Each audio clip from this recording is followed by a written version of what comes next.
I'm a Corgi, once the pampered pet of Her Majesty Queen Elizabeth II, trotting proudly at her heels through palaces and gardens, a symbol of unwavering loyalty in a world of crowns and ceremony.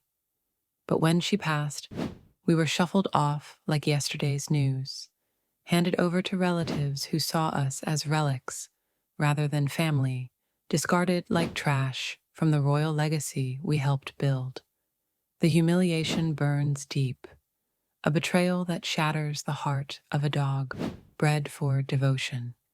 Yet, as gut-wrenching as that abandonment feels, it's not the worst part of this stubby-legged existence.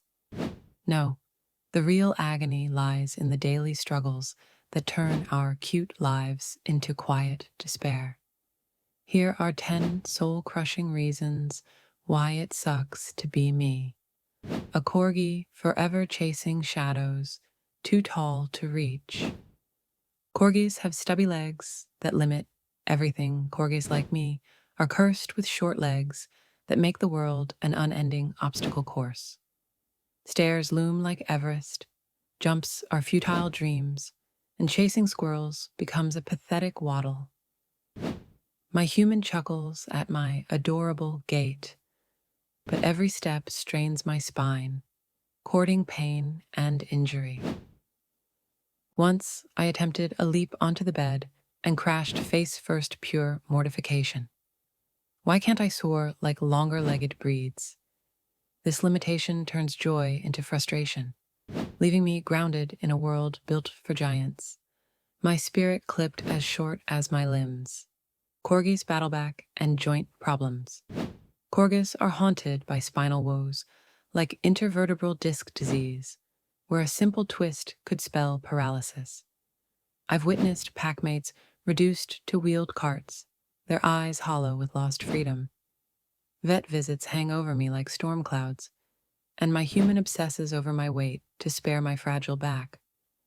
Why must my body fail me so early?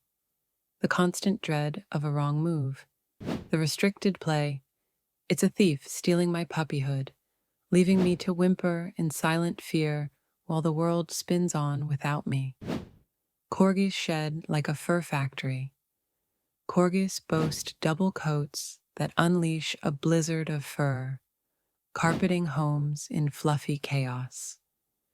My human brushes endlessly, vacuuming corgi confetti from every nook, muttering about the mess. Baths leave me drenched and defeated, yet the shedding persists like a curse. Once my fur clogged the washer, sparking a household meltdown. Why can't I contain this storm?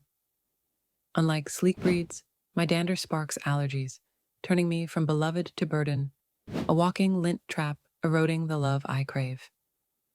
Corgis are stubborn. Royals. Corgis like me are notoriously willful, our royal heritage fueling a streak of independence that defies commands. Come? Only on my terms. My human pleads with treats, but I'd rather herd shadows or ignore pleas outright. Training sessions devolve into standoffs. I once stared down the instructor until he surrendered. We're not rebels. We're queens in our minds. But this stubbornness breeds clashes, yanked leashes, and hurtful words that pierce my proud heart. Why fight when all I want is harmony? Corgis need constant attention. Corgis flourish in company, so isolation is a dagger to the soul. When my human departs, I unravel barking laments, shredding cushions in grief-stricken frenzy. Once, I destroyed a blanket in my anguish, feathers floating like lost hopes. Separation anxiety clutches me, crates feeling like prisons of abandonment. Neighbors gripe at my howls. My human returns to wreckage and weary sighs. I love with every fiber, yet their absences carve voids. Why leave me to drown in loneliness? Corgis have herding instincts in a tiny body. Corgis were forged to herd livestock, our bold nips corralling giants, despite our size. But in suburbia, it's a tragic mismatch. I chase ankles, bark orders at cats, only to be scolded for chaos. My human pulls me away mid-herd, but it's my essence screaming for purpose. Once, I rounded up the kids at a picnic, triumphant until yanked aside. Why deny my calling? This unquenched drive festers into restlessness, a herder adrift in a pen too confining. Corgis are prone to wait. Gain Corgis adore feasts, but our compact frames turn treats into traps. A few extra bites balloon me into a sausage, taxing my joints and inviting scorn. My human rations kibble like a warden, ignoring my pleading eyes at dinner. Vet weigh-ins bring shame. Obesity shadows my every meal. Why curse me with this insatiable hunger?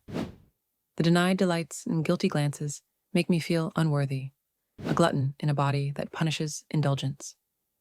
Corgis bark like alarm systems. Corgis are vigilant yappers, sounding alarms at whispers, doors, or distant echoes. My human hushes me relentlessly, but guarding is my duty. Neighbors bang walls over my nuisance, and I'm confined or muzzled like a criminal. Once a squirrel triggered an epic serenade, met with isolation. Why silence my warnings? This compulsion breeds isolation, the frustration of being muted, gnawing at my watchful soul. Corgis get overlooked for their looks. Corgis are adored for fluff and grins, but our needs vanish behind the cuteness. Strangers scoop me up like a plush toy, ignoring my discomfort, while bigger dogs earn respect. Parks pose perils trampled by giants amid laughter. My human skimps on exercise, deeming me a lap warmer. Why reduce me to a meme? This dismissal belittles my depth, leaving me invisible beyond the giggles. Corgis long for what they can't reach. Corgis, like me, stare up at counters brimming with forbidden scents, beds towering like cliffs, dreams forever elusive. I strain and beg for boosts, feeling diminutive in a lofty realm. Once I watched butterflies dance, while my legs anchored me, a poignant pang of what-ifs. Why dangle freedoms I'll never grasp? This eternal yearning fractures my heart, a tiny explorer chained to the ground, whispering of heights unattained.